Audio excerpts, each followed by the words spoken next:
వికారాబాద్ జిల్లా కొడంగల్ మున్సిపాలిటీలో సీఐ శ్రీధర్ రెడ్డి ఆధ్వర్యంలో ఏర్పాటు చేసిన జాతీయ రహదారి భద్రతా మహోత్సవాలకు వికారాబాద్ జిల్లా ఎస్పీ స్నేహ మెహ్రా ముఖ్య అతిథిగా హాజరయ్యారు. ఈ సందర్భంగా మాట్లాడుతూ కుటుంబాలు రోడ్డున పడకుండా రోడ్డు భద్రతా నియమాలు ప్రతి ఒక్కరూ తూచా తప్పకుండా పాటించాలని ఆమె సూచించారు. అందుకు ప్రతి ఒక్కరూ రోడ్డుపై ప్రయాణిస్తున్నప్పుడు విధిగా హెల్మెట్ తప్పనిసరిగా ధరించాలని, సెల్ ఫోన్ మాట్లాడుతూ మద్యం సేవించి డ్రైవింగ్ చేయొద్దని ఎస్పీ తెలిపారు. సీట్ బెల్ట్ తప్పనిసరిగా ధరించాలని, పరిమితికి మించి ప్రయాణికులను తరలించొద్దని సూచించారు. ఈ కార్యక్రమంలో పలు పాఠశాలల విద్యార్థులు, లారీ అసోసియేషన్ సభ్యులు, ఆటో అసోసియేషన్ సభ్యులు తదితరులు పాల్గొన్నారు.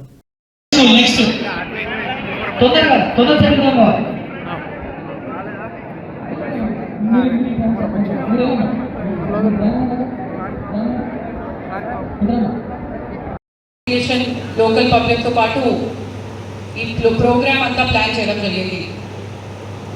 సో ముఖ్యమైన అంశాల ముందే కొన్ని స్టాటిస్టిక్స్ చెప్తున్నాను. ఇంతకుముందు కూడా చాలా మంది ఆఫీసర్స్ కానీ స్టూడెంట్స్ కానీ డీటెయిల్గా ఇంపార్టెంట్ పాయింట్స్ చెప్పారు.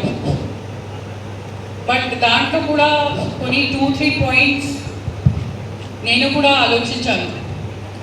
ఫస్ట్ థింగ్ ఏంటి అంటే, మనకు ఒక మర్డర్ జరిగితే చాలా సీరియస్ ఉంటాము, కానీ ఒక ఫెటల్ యాక్సిడెంట్ జరిగినప్పుడు అంత సీరియస్గా తీసుకోలేము. More number of people are dying due to road accident fatalities compare to any other crime. Road యాక్సిడెంట్తో చనిపోయిన వాళ్ళు ఎక్కువ అన్నారు. మొత్తం ఇండియాలో చూస్తే 5 lakh వరకు రోడ్ యాక్సిడెంట్స్ ప్రతి సంవత్సరాలు జరుగుతున్నాయి. దాంట్లో 1.7 lakh దాదాపు చనిపోతున్నాం. దట్ మీన్స్ ప్రతి ఒక్క రోజు 450 to 500 మంది చనిపోతున్నారు.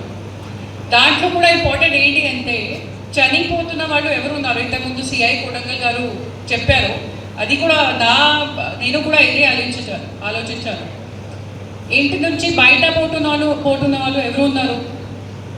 ఒక earning member of the family, young member of the family, ఇంట్లో వచ్చిన డబ్బులు డైలీ సీఎం సార్ ఆదేశం ప్రకారంగా ఈ మొత్తం జనవరి నెల మనము రోడ్ సేఫ్టీ అవేర్నెస్ మంత్ లాగా రకరకాల ప్రోగ్రామ్స్ కండక్ట్ చేస్తున్నాము. దీంతో భాగంగా ఈరోజు first to 3rd of January అన్ని చోట్ల కూడా స్కూల్స్లో కానీ, జంక్షన్స్లో కానీ, కమ్యూనిటీస్లో కానీ ఈ రోడ్ సేఫ్టీ సంబంధించి లాంచ్ ప్రోగ్రామ్స్ పెట్టడం జరుగుతున్నాయి. ఇదే క్రమంలో ఈరోజు కొడంగల్లో కూడా కొంతమంది మీ అందరి ఫ్యామిలీలో కూడా, నియర్ ఫ్యామిలీలో కానీ, డిస్టెంట్ ఫ్యామిలీలో కానీ అట్లానే ఇన్సిడెంట్స్ ఇంతకుముందు మేబీ ఇది హ్యాపెండ్. బికాస్ నా ఓన్ ఫ్యామిలీలో మై ఓన్ కజన్ ఇమ్మీడియట్ అంటే నా father's elder brother's son 20 years old died due to fatal accident on the road. So ఒక్కసారి చనిపోతే రిటర్న్ రావడానికి పరిస్థితి లేదు.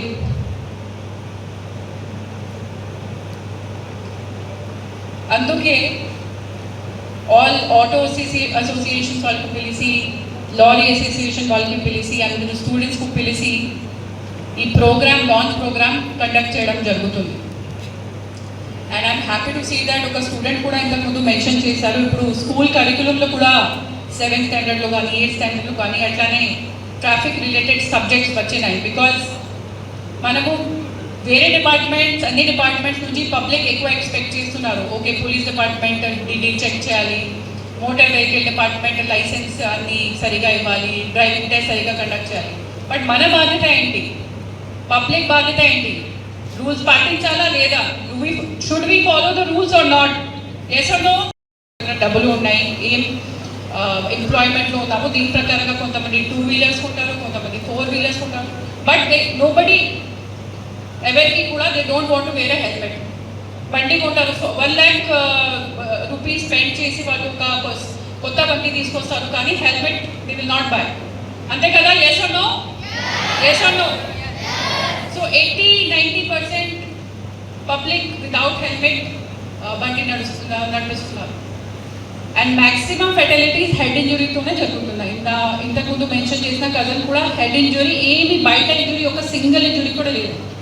మాత్రమే ఇయర్ నుంచి కొంచెం బ్లడ్ వచ్చింది అండ్ బ్రెయిన్లో డ్యామేజ్ అయ్యి స్పాట్ డెత్ అయింది. మ్యాక్సిమం ఫెటాలిటీ స్పాట్ డెత్ అవుతున్నాయి. ఎందుకు అంటే they are suffering from head injuries. తర్వాత ఇప్పుడు లారీ అసోసియేషన్స్ వాళ్ళు వచ్చారు. సో